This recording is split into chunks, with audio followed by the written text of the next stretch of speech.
तो आज कारक प्रकरण का नेक्स्ट पार्ट है, चौथा पार्ट है, जिसमें हम पंचमी विभक्ति के बारे में चर्चा करेंगे। जिसने भी पहला दूसरा तीसरा पार्ट नहीं देखा हो उसका लिंक मैं डिस्क्रिप्शन में डाल दूंगा, वो जाकर देख लेना, जिससे कि आपको कारक प्रकरण के सभी वीडियो एक साथ मिल जाएंगे, जिसमें कि प्रथमा, द्वितीय, तृतीय, चतुर्थी और पंचमी सारी विभक्तियां मिल जाएगी, जिससे कि आप आसानी से समझ सकोगे। आज हम बात कर रहे हैं पंचमी विभक्ति के बारे में। तो देखो दोस्तों, पंचमी विभक्ति क्या कहती है। पंचमी विभक्ति करने वाला सूत्र होता है अपादाने पंचमी, जो कि पंचमी विभक्ति करता है, अवधिभूत कारक की पंचमी विभक्ति करता है। पहला सूत्र है, संख्या सूत्र है, जिसका नाम है धूरोपाय अपादानम। धूरोपाय अपादानम, जो क्या कहता है कि जो अवधिभूत हो अर्थात जहां से विभाग या दूरीकरण हो उसकी ये अपादान संज्ञा करता है। जैसे कि आपको पता है कि अपादान कारक दो प्रकार के होते हैं। पहला होता है चल अपादान कारक है और दूसरा होता है अचल अपादान कारक। तो देखो, चल अपादान कारक किसको कहते हैं? दौड़ते हुए घोड़े से गिरता है, क्योंकि अपादान का मतलब होता है अलग होना। अपादान का मतलब होता है कोई वस्तु किसी वस्तु से अलग होना, तो उस अलग होने के अर्थ में पंचमी का प्रयोग होता है। तो यहाँ पर दौड़ता हुआ घोड़े से वो गिर रहा है तो वो अलग हो रहा है। तो यहाँ पर देखो, चल का मतलब हो गया दौड़ता हुआ घोड़ा, जो अपादान कारक है वो भी क्या है, गति कर रहा है, और अलग होना भी क्या हो रहा है, एक प्रकार से अपादान हो रहा है। इसलिए दौड़ते हुए घोड़े से गिरना ये चल अपादान कारक है, और गांव से आता है ये अचल अपादान कारक है। तो इस चीज को आप ध्यान रखना। एग्जाम में प्रश्न पूछ सकता है कि अपादान कारक के कितने भेद होते हैं या कितने प्रकार का होता है। तो वो होता है चल और अचल प्रकार का। दोनों के एग्जाम्पल मैंने समझा दिया है, आप समझ लेना। इसका एग्जाम्पल है ग्रामात आयाति, या फिर अपने संदेश से लिख सकते हैं कि राम है ग्रामात आयाति, यानी राम गांव से आता है। अब राम गांव से आता है तो राम गांव से अलग हो रहा है, तो अलग होने के अर्थ में वैसे भी आपको पता है कि पंचमी विभक्ति का प्रयोग होता है। तो यहाँ दूरोपाय अपादानम सूत्र के द्वारा अपादान संज्ञा हो जाएगी, और अपादाने पंचमी सूत्र के द्वारा पंचमी विभक्ति का प्रयोग होकर ग्रामात आयति जो रूप है वो निष्पन्न हो जाएगा। इसी प्रकार एक एग्जाम्पल और देखा है मैंने कि वृक्षात पत्राणि पतंती। वृक्षात पत्राणि पतंती यानी पेड़ से पत्ते गिरते हैं, तो इसमें भी पत्ते पेड़ से अलग होने हैं, तो अलग होने के अर्थ में पंचमी विभक्ति का प्रयोग होता है, तो वो कार्य निष्पन्न हो जाएगा। अब देखो, मोक्ष सूत्र मैंने यहाँ पे लिया है, जिसका नाम है विथार्थानाम भय हेतु। देखो दोस्तों, मोक्ष सूत्र है ये विथार्थानाम भय हेतु, जो क्या कहता है कि भय और रक्षा, भय और रक्षा अर्थ वाली जो भी धातु होगी उन धातुओं में विथार्थानाम भय हेतु सूत्र के द्वारा अपादान संज्ञा हो जाएगी, और अपादान पंचमी से पंचमी विभक्ति का प्रयोग हो जाएगा। दोस्तों, मोक्ष सूत्र है, फिर से कह रहा हूँ, इसको अच्छी तरह से याद रखना। देखो, इसका एग्जाम्पल है से चोरात विभेति। इसका एग्जाम्पल है विथार्थानाम भय हेतु सूत्र है, इसका एग्जाम्पल है से चोरात विभेति, यानी वह चोर से डरता है और वह चोर से रक्षा करता है। तो भय अर्थ की विभेति और रक्षा करने को बोलते हैं त्रास। तो त्रा का मतलब होता है रक्षा करना, तो डरने और रक्षा करने दोनों के अर्थ में विथार्थानाम भय हेतु सूत्र के द्वारा अपादान संज्ञा हो जाएगी, और फिर पंचमी विभक्ति वाला जो सूत्र है उसके द्वारा पंचमी विभक्ति का प्रयोग हो जाएगा। अब इसके बाद फिर से एक मोक्ष सूत्र का प्रयोग हम यहाँ पे किए हैं।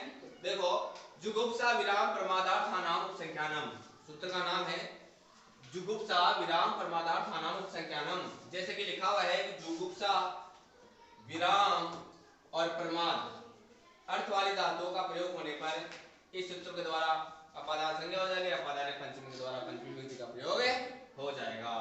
तो जुगुप्सा का मतलब होता है घृणा करना, विराम का मतलब रुकना, और प्रमाद का मतलब होता है आलस्य करना। इनके एग्जांपल मैंने यहाँ पर दिए हैं कि स पापात जुगुप्सते, या विरमति, या प्रमादति। तो आराम से आप कर सकते हो।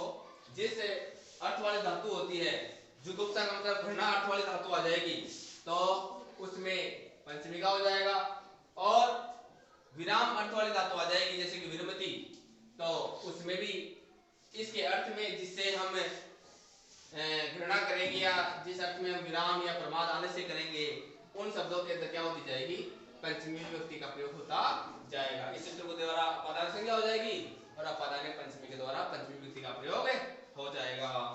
आगे देखो, वारणार्थ ये सूत्र भी बहुत मोस्ट है, पंचमी विभक्ति का संज्ञा सूत्र है जो कि बहुत मोस्ट है। वारणार्थानाम इप्सितम, इप्सिता है क्या कहता है कि वारणार्थ वाली धातुओं का प्रयोग होने पर इप्सित कारक की अपादान संज्ञा हो जाती है। अब देखो कैसे, किस्सा है, ये व्यक्ति है गांव वाले थी।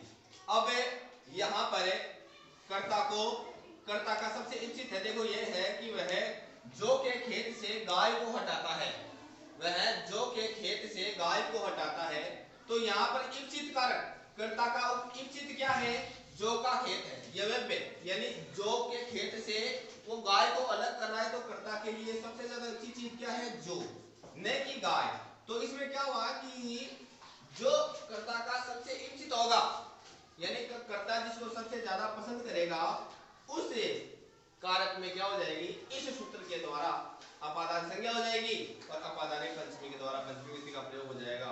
तो ये रूप बनेगा सही है गांव में वार्यति।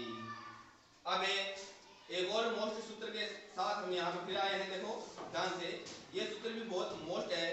अंतर्दोर ये नाम दर्शनम इच्छति ही, हाँ यानी इसका मतलब है सीधा सा कि जिससे हम छिप रहे हो, जिससे हम छिप रहे हो उसमें अपादान संज्ञा हो जाती है।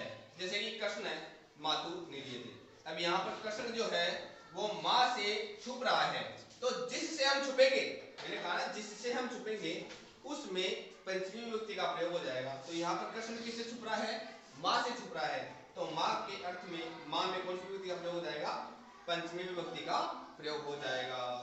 अब एक और सूत्र यहाँ पर है, देखो दोस्तों सूत्र मोस्ट जो सूत्र होते हैं उनके बारे में हम यहाँ पर चर्चा कर रहे हैं। और मैंने आपसे कहा था कि पंचमी विभक्ति भी मोस्ट विभक्तियों के अंदर से मानी जाती है। इसके अंदर जो सूत्र आते हैं वो बहुत मोस्ट सूत्र होते हैं, जो कि हर एग्जाम में, कंपटीशन एग्जाम में इसके बारे में जरूर चर्चा की जाती है, सूत्रों के बारे में जरूर क्वेश्चन उठते हैं इनके अंदर से। तो आप एक बार इनकी जो सूत्र है उनके पूरी तरीके से व्याख्या अच्छी तरह से बुक के अंदर से जरूर कर लेना, मैं आपको मोटा मोटा ज्ञान दे रहा हूँ। अब आगे देखो, जनी कर्तु प्रकृति ही, इसका मतलब क्या होता है हिंदी में कि उत्पन्न होने की क्रिया में जहां से उत्पन्न हुआ जाता है, उस उत्पन्न होने वाली जो जगह है उसमें किसका प्रयोग हो जाएगा, पंचमी का प्रयोग हो जाएगा। तो ब्राह्मण है प्रजा प्रजायते, इसका एग्जाम्पल है, इसके अंदर हो जाएगा। अब एक दो सूत्र जो और है मोस्ट है उनके बारे में मैं आपको और बता देता हूं। तो मैं देखो आप ध्यान से,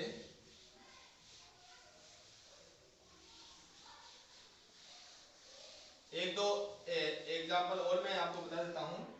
एक जो सूत्र है मेरे हिसाब से जो मोस्ट है वो आप देख लेना एक बार। एक है भुव परवह परभव, भुव परभव, ये जो सूत्र है, ये सूत्र क्या कहता है कि नदी आदि जो भी शब्द होते हैं जिनकी उत्पत्ति किसी पर्वत से या किसी अन्य जगह से होती है, तो वो उस जगह से जो उत्पन्न होती है, उस जगह से जब निकलती है, तो उस अर्थ में इस सूत्र के द्वारा किसका प्रयोग हो जाएगा, अपादान संज्ञा का प्रयोग हो जाएगा और फिर अपादान पंचमी से पंचमी का प्रयोग हो जाएगा। जैसे कि ये है हिमालय गंगा प्रभवती, तो देख लीजिए कि हिमालय से गंगा निकलती है, तो हिमालय जहां से उत्पन्न हो रही है, जहां से उत्पन्न हो रही है या जहां से वो बह रही है, उस अर्थ में पंचमी विभक्ति का प्रयोग हो गया, जिस जहां से वो निकली है। तो हिमालय के अंदर पंचमी का प्रयोग कर दिया है, तो एग्जाम्पल बन गया हिमालय गंगा प्रभवती। तो दोस्तों इसी के साथ जो पंचमी विभक्ति के लगभग जो मोस्ट सूत्र थे उनके बारे में हमने चर्चा कर ली है। कुछ एक दो सूत्र और बाकी है जो कि परीक्षा की दृष्टि से मेरे को इतना ज़्यादा इम्पोर्टेंट नहीं लगे हो, उनको मैंने छोड़ दिया हो, तो आप उनको भी एक बार देख सकते हो। तो आज की वीडियो में बस इतना ही। अगर आपको ये वीडियो पसंद आया हो तो आप इसको लाइक शेयर और सब्सक्राइब जरूर करें।